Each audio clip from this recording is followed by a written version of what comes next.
weekly national briefing. I'm Sunita Sarabji, health editor at ACOM and your moderator for today's discussion. Our topic today is America's incredibly shrinking population. The United States is edging towards population decline as birth rates fall, the population ages, and immigration slows, removing the country's long-term demographic safety valve. Under lower immigration scenarios, the US population could shrink as low as 226 million by the year 2100, according to data from the US Census Bureau. This trend mirrors a global shift already reshaping Europe and East Asia.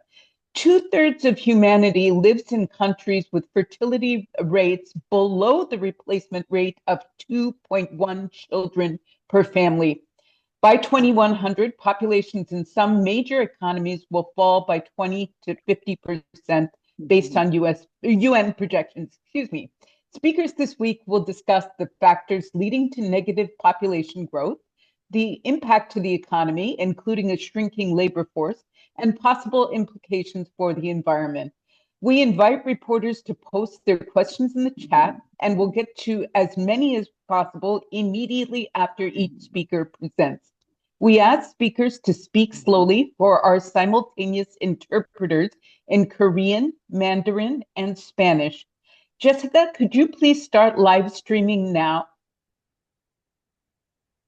Terrific. So please welcome Dr. Anna Langer, Director of the Women and Health Initiative at the Harvard T.H. Chan School of Public Health and Professor Emerita in the Department of Global Health and Population. Dr. Philip Cafaro, Associate Professor of Philosophy at Colorado State University, and Anu Madgavkar, McKinsey Global Institute Partner. So we begin today with Dr. Langer, who will discuss the various factors involved in population decline. Welcome, Anna.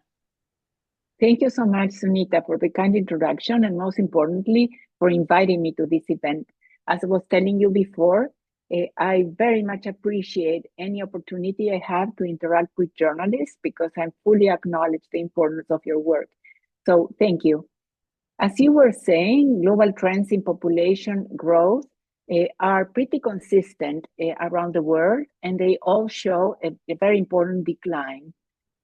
Factors influencing population growth are basically four: fertility rate, which is the average number of children per woman, mortality rate, migration, and age structure of a particular society.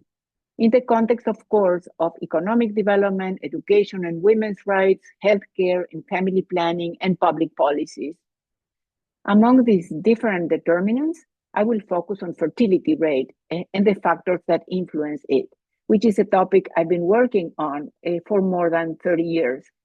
During my years working in global reproductive health as a practitioner, an advocate, and a researcher, I witnessed and participated in one of the most astonishing and fascinating demographic and women's health changes ever, the decline in fertility rates.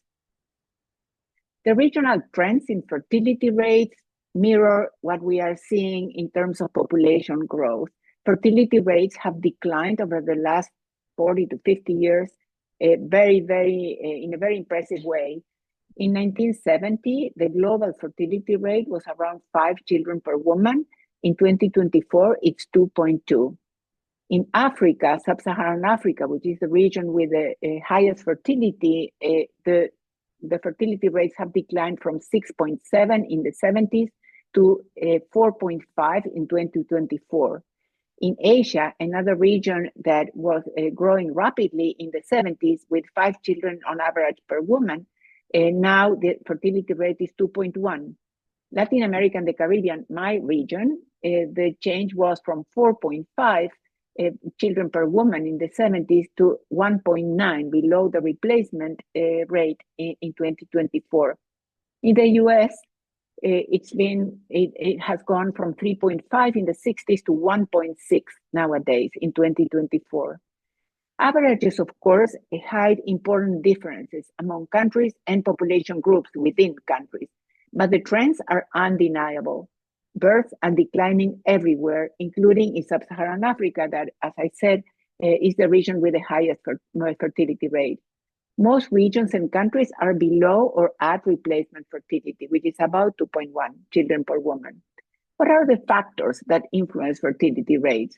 We've known for a long time that reproductive decisions, family size expectations, and at aggregate and national and regional levels, fertility rates depend on a complex network of factors. Here are some examples based on evidence from studies and surveys. Individual and societal demographic characteristics, age, sex, race, and urban or rural context, ethnicity, among others. Culture, the prevailing views on childbearing, religion, and gender norms. Socioeconomic factors, availability and cost of housing, childcare, and children's education. The policy environment around sex education, contraception, and broader reproductive health and rights, policies to promote work-life balance. Educational levels, particularly among women, women's participation in the labor market, access and quality of healthcare, especially family planning and maternal healthcare, and broader concerns about country and global issues. The weight of each of these factors varies by context to some extent. To understand the reasons behind declining fertility rates, it is useful to look at countries as examples, and I'll be using the US and China as two interesting examples. In the US, multiple surveys shed light on factors behind dropping fertility rates. Most participants in those surveys, whose ideal number of children changed over time, cited lack of affordability, bad experiences with difficult pregnancies and or deliveries, and wariness about the state of the world as the major reasons for the change. A big concern is the high cost of childcare. The Department of Labor reports the average American family spends up to 16% of their income on daycare for one child. Basics like food and housing cost so much that it forces people to prioritize jobs and income over having children. Over a quarter of respondents strongly agreed that overpopulation and climate change make them uneasy about raising children on a planet that is already in trouble. Among those who don't plan on having children, not wanting them is by far the most important factor, conveying the growing popularity of the child-free choice. Persistent gender inequalities in the domestic and work spheres also play an important role in delaying or deciding not to have children. And people are more concerned about population growth than low fertility rates, honestly. Women's higher educational levels and participation in the labor market lead to starting families later, and concerns about work-life balance that has also an influence. And adolescent fertility rates, interestingly, and this is a very positive development, have significantly declined over the recent years, reaching new record lows in 2024, in great part due to better sex education and contraception. Let's go to China now. China is an interesting example because the policies they have implemented and enforced over the years, and also because they provide accurate information. Concerned about their population growth, the Chinese government adopted, as you all I'm sure know, the one-child policy from about 1979 to 2015. Before the policy, fertility was already falling. In the 1970s, it dropped from about 5 to 6 births per woman to around 2.7 by the end of the decade. During the strict one-child era, China's total fertility rate was well below healthy replacement levels. Concerned now about declining population growth, in 2015, China replaced the one-child limit with a two-child policy, and later a three-child policy in 2021 to encourage higher fertility. Despite loosening the limits, fertility continued to fall for years. Around 2022, China's total fertility rate was about 1.09 births per woman, one of the lowest levels recorded anywhere. Ending the one-child policy did not return fertility to replacement. cultural and economic pressures, cost of living, career pressures, late marriage have kept fertility very low. To address low fertility rates, the Chinese government rolled out a range of incentives and support measures to try to make having more children more economically and socially feasible for families. So they introduced financial incentives, they introduced tax and social insurance benefits, childcare and education support, housing and living benefits, employment and work-life balance measures, healthcare and fertility services. But any of those measures worked well, as you can see from the total fertility rate number that I shared with you a minute ago. Several other countries have also implemented pronatalist incentives, which, same as China, have had limited or no success. Sweden, despite having one of the most generous packages of incentives in the world, their fertility rate remains at replacement level, 2.1, which is not impressive, but better than all the other Eastern European countries. Latin America, fertility has fallen rapidly in many countries of this region, often below replacement levels, but still few countries offer explicit incentives to boost or maintain fertility. Some examples are Uruguay, Chile, and Cuba that offer cash, housing support, and relatively generous maternity and paternity leaves. The US, the Trump administration is exploring incentives to encourage Americans to have more children. However, few Americans see this as a priority. According to a poll by the Associated Press, Americans are more likely to want the government to focus on improving health outcomes for pregnant women, which is something I totally agree with. Sub-Saharan Africa, there are no pronatalist policies over there because, the fertility rate is relatively high still, and most of their policies are focused on improving maternal and child health, not in increasing number of births. So I think I will stop here and look forward to your questions to engage in a productive dialogue. Thank you. Thank you. That was fascinating. We have a number of questions for you. I'm going to start with my question. As access to contraception for women in the US becomes a bit more uncertain, will we see the population grow in the short term in the US? I don't think so. I think that, there are going to be more unwanted pregnancies, but definitely not a significant or meaningful increase in population growth. It might be, you may see an uptick, but a brief one. And that has been demonstrated in many other countries and places over the years. The same thing with abortion policies. Okay, our first question from the audience comes from Lilia Galindo of Café con Leche. Lilia, could you please ask your questions?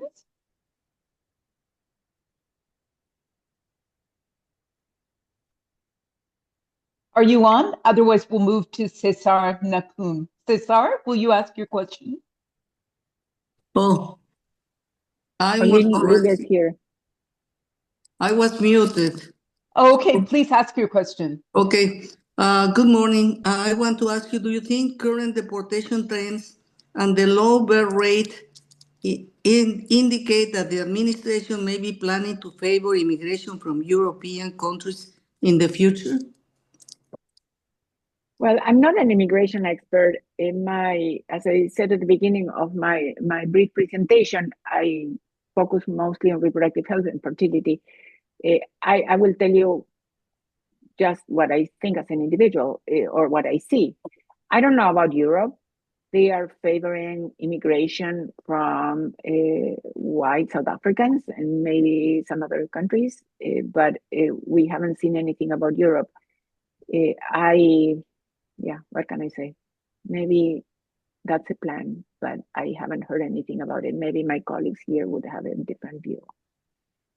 Let's wait to have that question answered when we move on to possibly Dr. Cafaro, who might be able to answer your question, Lilia. Thank you. Cesar Nacum asks, do we have the same trend amongst amongst immigrants in terms of population decline or growth? Does the prevailing trend reflect on the kind of economy, way of life, and the like that this country has? I'm not sure I fully get the question.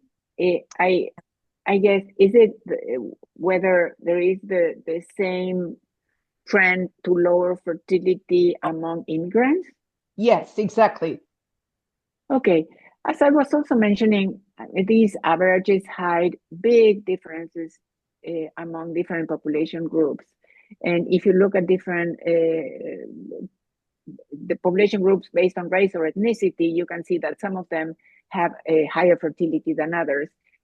I don't have the numbers here with me, but I guess that among immigrant families, fertility rates must be higher. And again, uh, averages are misleading. There are immigrants coming from a wide range of countries and places, so it depends on which country and place you are talking about. But I would say that in general, that is probably right, that fertility rates are higher among immigrants, recent immigrants. Thank you. And the final question for you, though there are a number of questions in the chat for you, and we hope you will answer them there. Korea has the lowest population rate, as I understand, as Sandy. What happened to make that drop? And what do low birth rate countries tell us about gender relations? Yeah, well, gender. I didn't talk much about gender because, well, I didn't have time during this brief presentation, but it's a key factor. In places probably like Korea, where the women are very much part of the workforce, but at the same time, they are in charge of most domestic responsibilities. Having children becomes particularly challenging. And gender roles and norms definitely make a difference. In Korea, I think it's a society with important pressure on people, and not only women, to deliver. Very hardworking people, and women are still expected to play the traditional roles, and that may be playing that might be an important factor in explaining why they have such low fertility rate. So the answer was in your question. I think that gender plays a major role.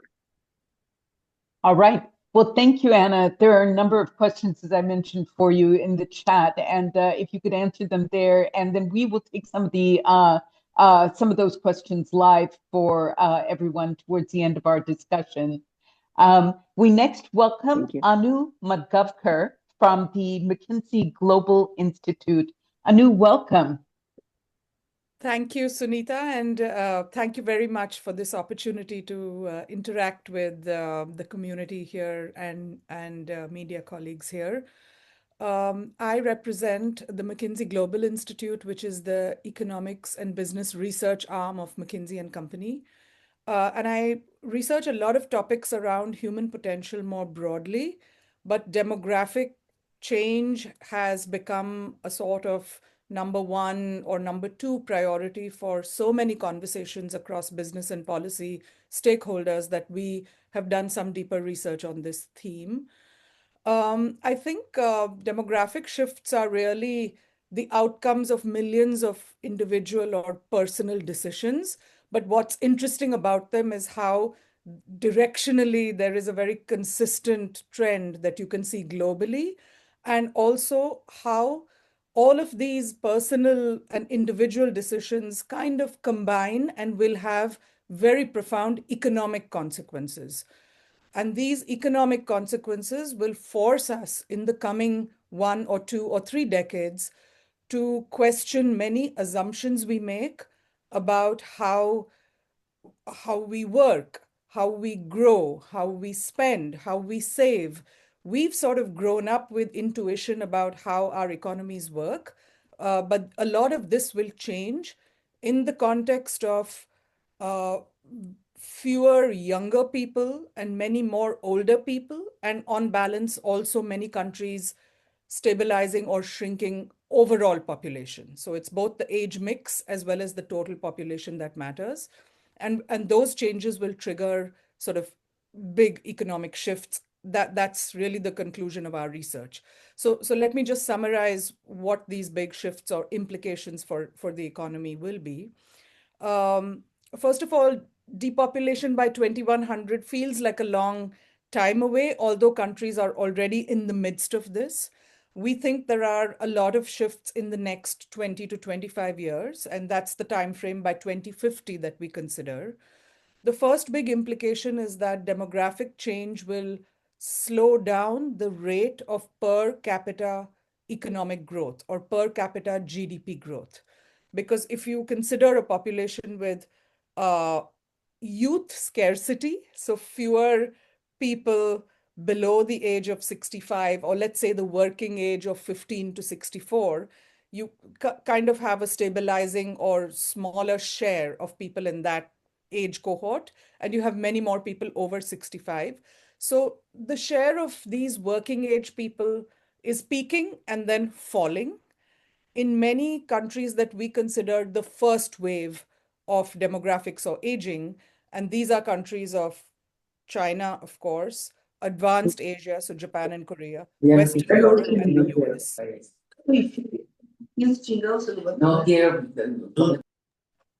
So we see many of these first wave countries have already peaked, and their share of working age people is declining rapidly.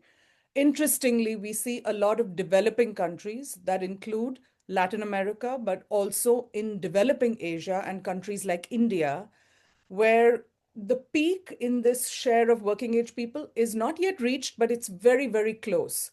5 or 6 years from now, they will peak, and then their share of working age people also falls quite rapidly.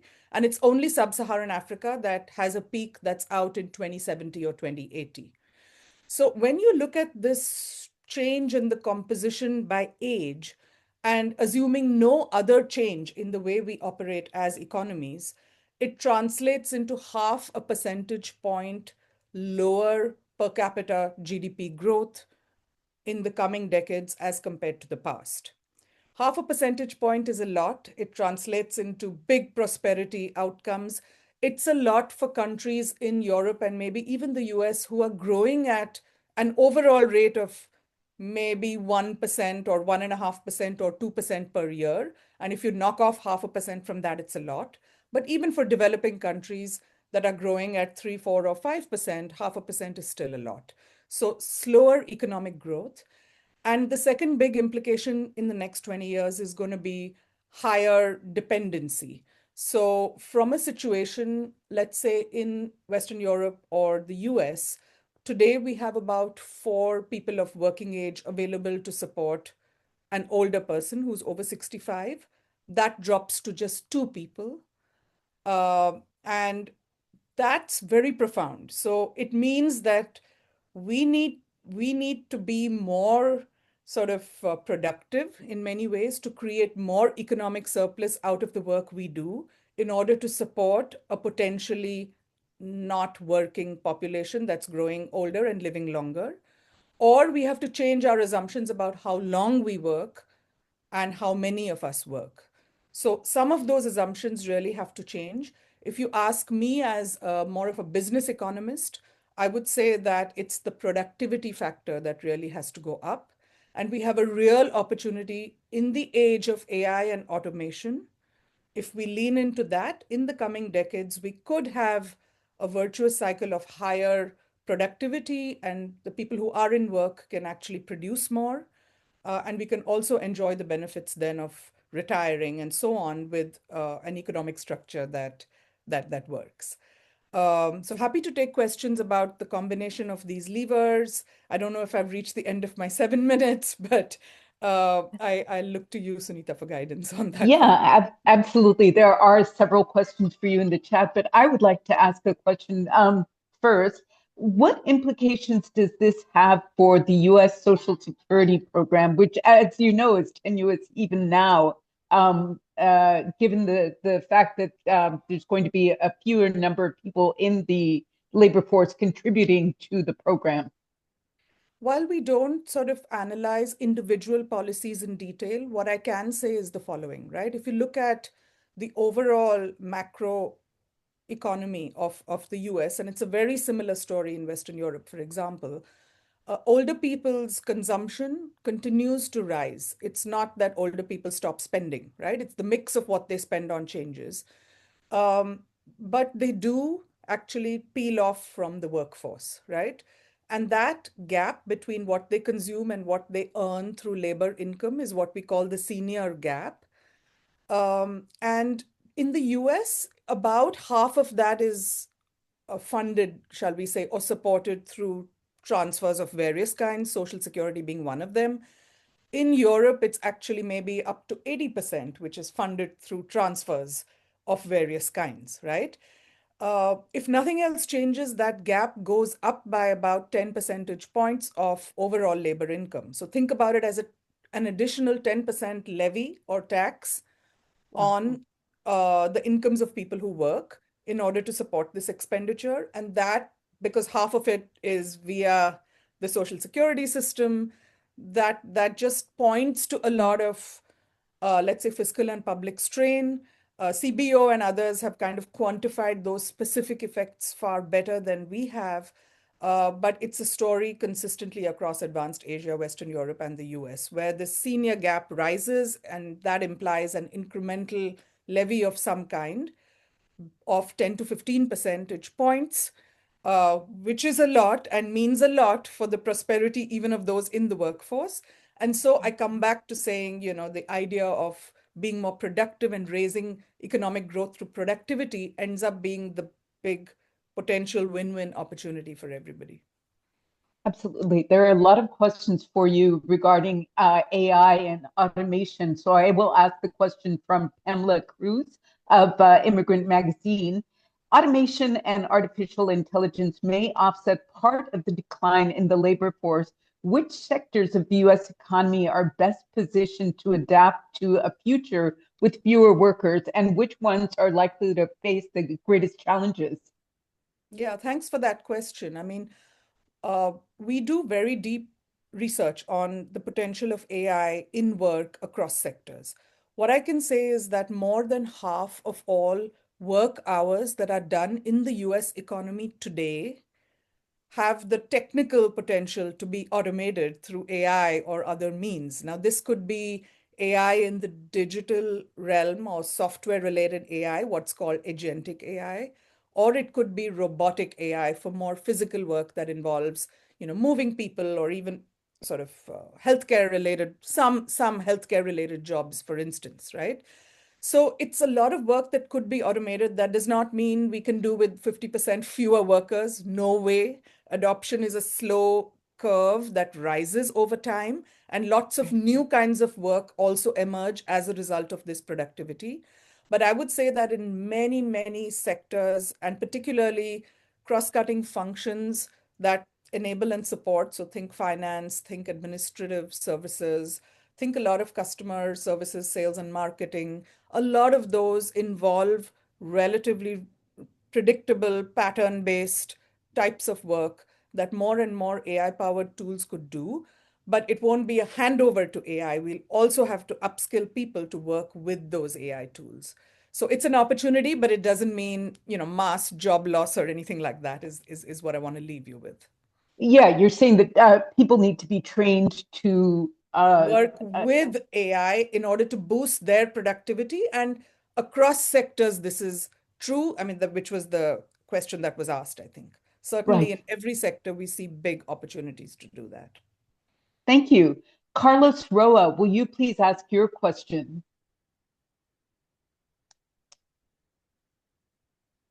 Okay. Hello. Good morning. Thanks, Sunita.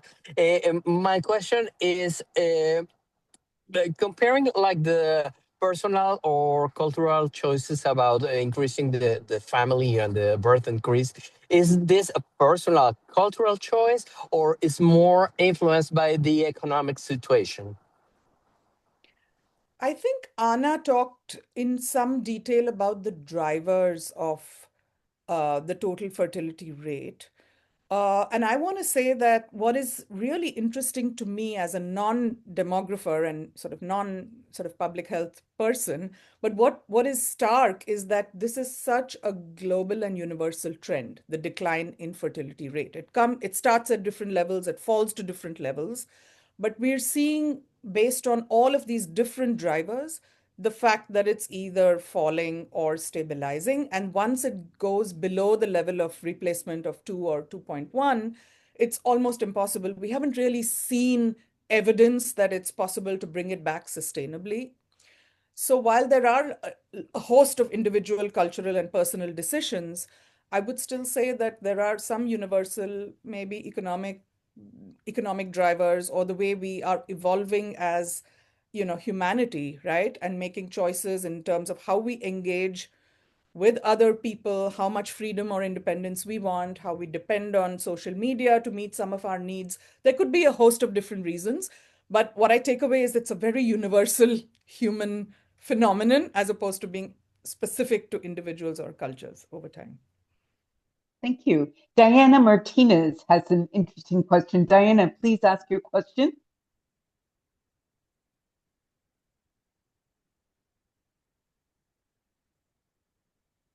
Can you hear me? Yes, we can. Oh, great. Thank you. Yes. My question, in our communities throughout the world, part of us developing security within our family structure is to have large families. So times of crisis, we can support each other in need as we grow older and can be in the workforce. We support each other financially. And certainly with aging parents or ill family members, larger families come to support each other. So with the possibility of people having smaller families, I just wonder about the impact of that and what happens. And my question is for everyone, if possible. Well, why don't we let Anu answer that question, Diana? Thank you. Sure. Anu? I do think there's a strong link and a really important point that that question makes. And I think we can't say correlation or causation, but definitely one of the parallel trends to the decline in fertility rates has been the rise of some form of, social contracts, right? That bring in other stakeholders that provide support. It could be the state, it could be the system of taxes and transfers that we have, things that move from the private family domain to a more public or social domain has gone hand in hand with fertility rates declining. And I think there will be innovation and change in the social contract overall as we consider smaller families. Part of it might be a little bit of, moving back to this idea of, aging in place, for example. So let's take the care of older people away from, a public or social responsibility and back to aging in place with family support.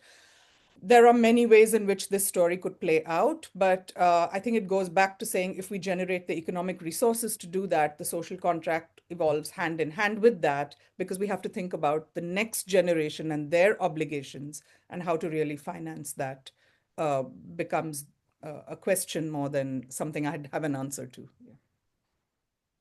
Let's see. Shewei Liu has a very interesting question for you. Shewei, could you please ask your question?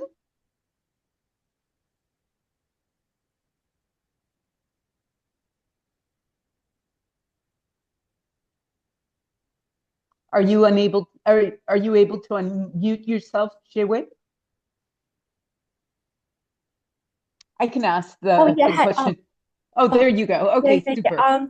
Yeah, my question is just more about, I guess, Los Angeles, where I mostly report, where, the cost of raising a child is especially high. So I wonder, do you see declining fertility as something policy should try to reverse, or something society needs to adapt to? That's a good question. Well, coming back to the economic consequences of demographic change, it's certainly true that in the next 20 to 25 years, even if we reverse successfully the fertility rate today, you're not going to see any workforce benefits or effects in the coming 2 decades, because we will actually end up having to, you know, educate the next generation of those new births before, they come into the workforce later, right? So in the very long term, increasing fertility rates through policy levers is something that countries can certainly think about, societies can certainly think about. But in the 2 decade or 25-year time frame that we're looking at, we have to live through this. And changing the fertility rate is not going to have that kind of impact. I'd also love to say that based on our simulations, raising immigration rates, if you rely on that lever alone, it becomes impossible to absorb, because the immigration levels would have to go up 1.5 to maybe 4 times or 5 times in various countries if we rely on immigration rates alone or immigration policy alone. And so, what all of this is telling me, it comes back to saying, even if affordability is a problem, we have to solve that problem for a host of real economic and productivity related reasons, primarily and in the near term of the next 20 years, before we get to should we solve them for long term fertility benefits. Thank you, Anu. There are a number of additional questions for you, and if you could enter them in, or if you could answer them in the chat, that would be terrific. And we'll come back for a final round of questions. We next welcome Dr. Philip Caffaro from Colorado State University, who will discuss the environmental impacts of population decline, and also the influence of immigration on population growth. Welcome, Dr. Caffaro. Thank you, Sunita, and thanks so much for this opportunity to speak to the community at American Community Media. Thanks to all the journalists out there trying to dig into these important issues. I think it's important at the beginning to just state that a lot of the stories about population lately are sort of projecting, they're almost stories about the future. What's going to be happening if our population starts declining in future years? And it's important to ground this in reality. For now, population is growing in the United States. It's growing worldwide. The UN tells us that last year the world population grew between 60 and 70 million people. And they project that the world population might level off by the early 2080s.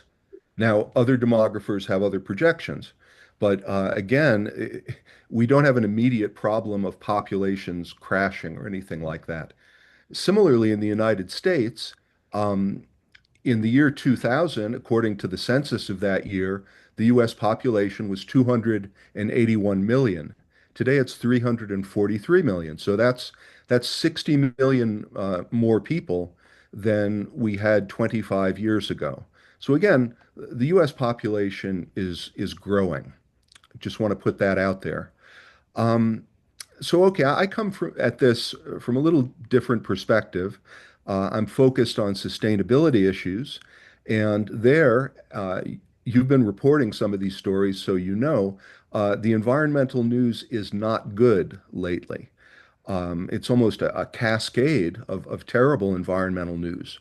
Melting glaciers, acidifying oceans, fires of unprecedented size and intensity, unusually numerous and severe tropical storms, record-breaking droughts, dying coral reefs, dying boreal forests, massive bird losses in North America and elsewhere, massive insect die-offs around the world, and much more. So there's a lot of very grim environmental news out there. While the details and the proximate causes of this vary, the underlying cause of all of it is pretty clear. We've got an immense and rapidly growing human economy serving the needs and wants of unprecedented numbers of people. So in 1925, 100 years ago, there were right around 2 billion people on Earth. Today, there are more than quadruple that number, over 8.2 billion. And of course, we have Pretty much more Chester. powerful, we have Pretty much more, Chester. I'm sorry, we have much more powerful technologies. We're much wealthier. So that's really what's driving our environmental problems. Um, Humanity is generating so much atmospheric carbon because there are many more of us than there were 100 years ago. We're much wealthier. We have more powerful technologies. We're displacing the birds and the insects, the frogs and the fish, the big cats and the rare salamanders, because we need their habitat for our uses. And the dwindling habitats we do leave them are fragmented and otherwise degraded by our increasing economic activity. So Anu in her presentation was talking about, concerns that maybe we'll lose half a percentage point of global economic growth due to continued low fertility in coming decades.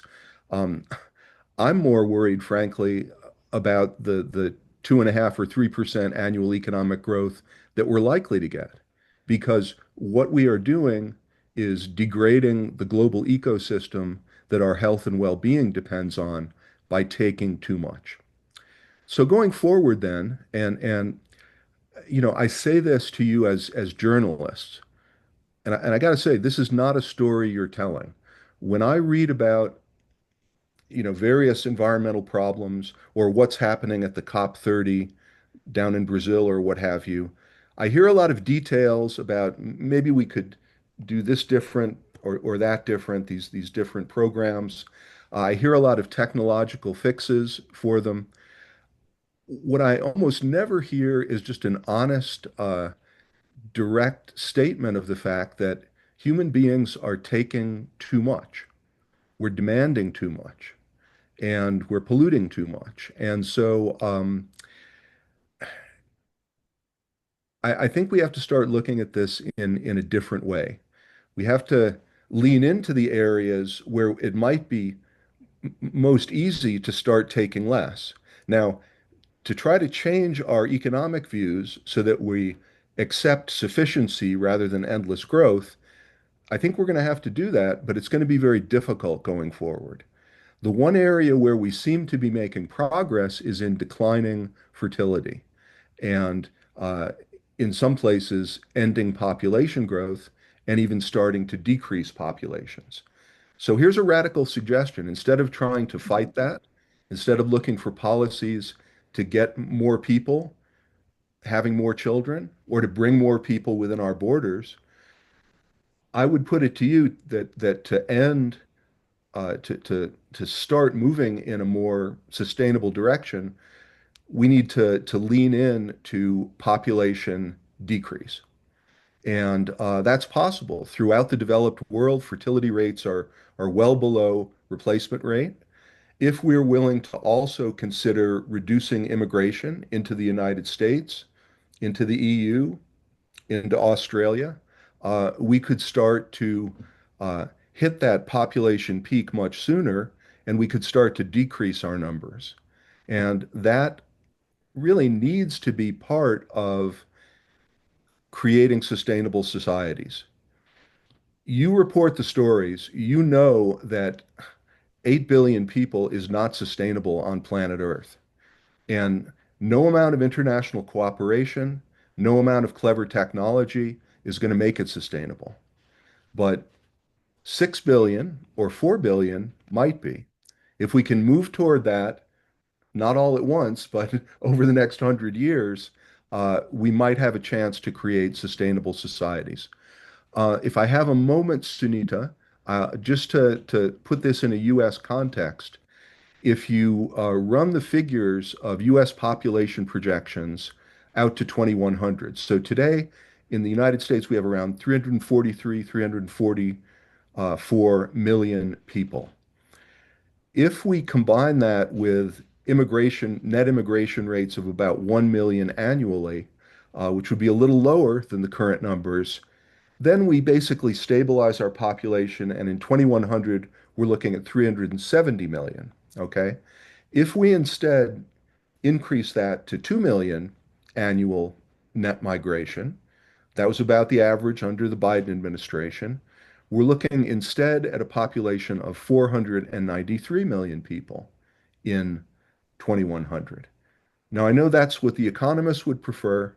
I don't think that's what is anything close to sustainable. So that gives you a little bit of a sense of how immigration numbers can influence population numbers in the United States going forward. With that, let me throw it open to questions. Yeah, Dr. Cafaro, I think the question that several reporters might ask you is, by reducing immigration to the US and to Europe, we're not reducing the global population, we're simply shifting it to other countries. Would you agree with that statement, or could you address that statement? Yeah, I wouldn't agree with it because, of course, as our first speaker said, when you look at the population of any particular place, it's a function of four different factors: immigration, fertility, mortality rates, age structure, etc. But also, um, it is true that if you just look at the people moving from one place to another, they're just moving from one place to another. But demographers will tell you that that's going to make a difference in people's fertility decisions going forward, et cetera, et cetera. So it's actually quite complicated what having more or less restrictive immigration policies will do to the overall global population. And so I actually don't know the answer to your question. Demographers argue about it.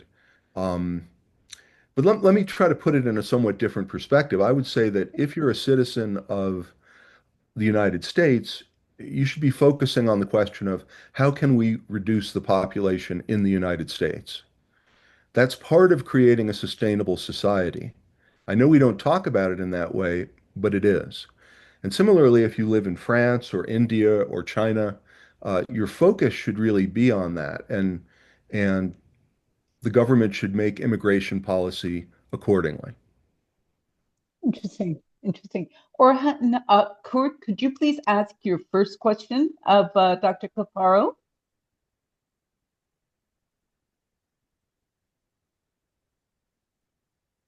Yes, I think, yeah, do you hear me okay? Yes, Yes. we can. Okay. So, okay, I am checking my first question. I'm sorry, what is my first question? Our current political leaders Yes, underestimating. yes. Are current political leaders underestimating the seriousness of this demographic shift? So, or they taking seriously? I think if you're looking at the developed world, I think they're taking the shift very seriously, but they're taking the wrong message from it. Again, our thinking about these things tends to be dominated by economics, and so they're worried that we won't be able to grow as fast as we otherwise would if our populations continued growing. I think it's well past time to instead be asking, um, what are the implications of growing or shrinking populations in terms of preserving basic ecosystem services? Thank you. Araceli Martinez, could you please ask your question?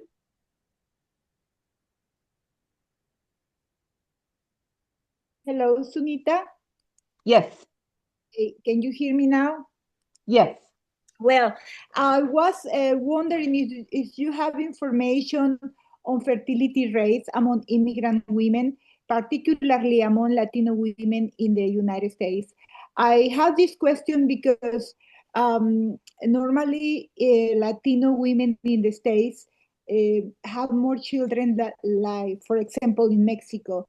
But after all this anti-immigrant climate that we are experiencing, I wondering if this is a factor that will cause fertility rates to decline among immigrants in the country.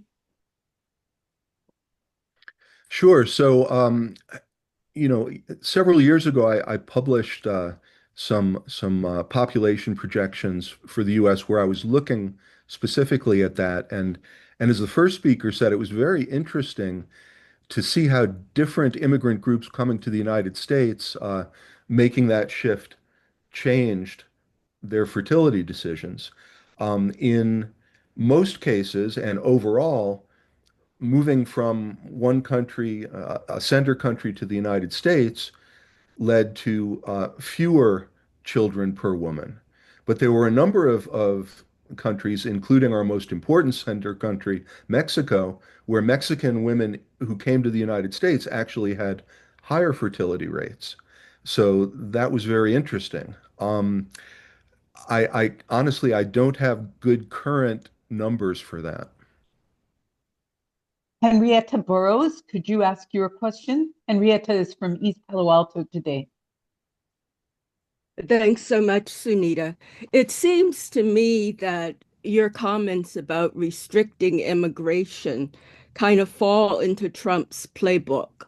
Certainly, reducing world population seems to be better for the planet. But at the same time, how do you decrease immigration ethically, morally, in a humane way? And also, it seems to me that reducing immigration affects the rights of human beings to seek a better life and to enhance their dreams and to provide more for their families and seeking better. And restricting immigration the way we're doing it, unless you have some better suggestions, continues the status quo where the rich stay richer and those who have not continue to have less. Well, I mean, that's a great, those are great remarks. They're great questions. To be a little provocative, I would say the U.S. Chamber of Commerce loves the fact that you and me and all the other bleeding heart liberals out there are going to bring those questions up because they want high levels of immigration so they can have their American workforce over a barrel. Um, so you need to keep that in mind when you're asking these questions. Your first part there had to do with the Trump administration's heavy-handed enforcement tactics that we're seeing now. There's a lot to object to in that. On the other hand, it does sort of force us as Americans to ask, are we going to enforce our immigration laws or not? Uh, there's no way you can do that without saying to some good people, you know, you're a good person, you're not, we're not going to say hateful things about you, but if you're in the country illegally, you're going to get deported. I don't think it's easy after decades of basically failing to do that to try to turn it around. And so, you know, your question is very difficult to answer in a practical way. But I agree with you that a lot of what the Trump administration is doing is not the right way to go about it. Your second part of your question is also a great one because it brings up the point. The people who are coming to this country, they're not coming here for a handout primarily. They're not coming here to do harm to the people who are here already. As you say, they're here to improve their lives and the lives of their families. And you specifically said, don't they have a right to do that? If what you're asking is, do people have a right to immigrate wherever they want in order to live a better life? I think the answer has to be no. Um, but we could debate that. And I would just add one last point to this. You want to, for people to have rights to improve their lives and to live good lives. And that includes all kinds of things like sufficient food and water and a decent environment. Um, what we've done is we've created a system where we're taking ever more, and we want to give people more of the good things in life. We want that for ourselves, our fellow citizens, people around the world. And we're starting to see ecosystems breaking down because we're taking too much. So the answer is for us to take less. And some of that might involve, you know, of course, we want everybody to have a right to have as many kids as they want, for instance. Can that really work in a world where we're in ecological overshoot? Probably not. So it's very difficult, but you bring up great questions. Can you tell the rich people to take less? without denying the people who are poor. I think we have to start telling the rich people to take less. So, for instance, if you want to talk about climate change, I think we shouldn't have rich people taking dozens of flights per year and generating all that carbon. On the other hand, if you have enough people, even if you cut the rich down to size, you're still going to overwhelm the system. We could have an entire briefing on this very topic, but I'm going to leave it with a question that Sandy has for Dr. Langer. How do gender relations fit into this question? Sandy asked, are women saying men just aren't worth it? And is that one of the factors behind population decline? Men are not what? Sorry, can you repeat that Just part? not worth it. They can take care of themselves. No, well, I don't think women say that or think that. But gender relations definitely contribute to population decline because women cannot play well the two roles that are expected from them these days. I mean, they need to be working for a salary, sometimes at a highly professional, high level, sometimes more modest, in a more modest way, but in any case, they come home and they have to be in charge, they are in charge of most of the domestic chores, and that's untenable. And that has been demonstrated by hundreds of surveys. So men should be involved more. That's definitely necessary. But I don't know. I think that you will ask us to make some final remarks, right? Yes. So maybe I could link this answer to my final remarks. All right, let's have your 30-second soundbite, please. Yes, very quickly. I'm glad that Henrietta brought up the human rights perspective because we haven't talked about human rights at all until she asked that question. And I think that many of the so-called incentives are simply ways to fulfill people's rights, and they should be in place not to increase population growth, but just because people need to be able to afford children and food and housing and childcare if families are expected to need to work to sustain the family. So that part is really, really important. I don't think we should I don't know, make the message around increasing fertility rates. I'm definitely not in favor of pronatalist perspectives. It's just that what people deserve. So anyway, I think my 30 seconds are up. Thank you. Thank you. Let's move to Philip for your 30-second soundbite. Sure. Humanity is in ecological overshoot on planet Earth, and our well-being in the future and the very existence of many other species that we share the planet with are threatened by that overshoot. So we need to start taking less. Part of that, as some of the questions noted, means being better people and being less greedy and being more willing to share. But part of it just involves having fewer of us, because we're probably not going to all achieve sainthood in the next couple decades. Thank you so much, Dr. Cafaro. And final word from Anu.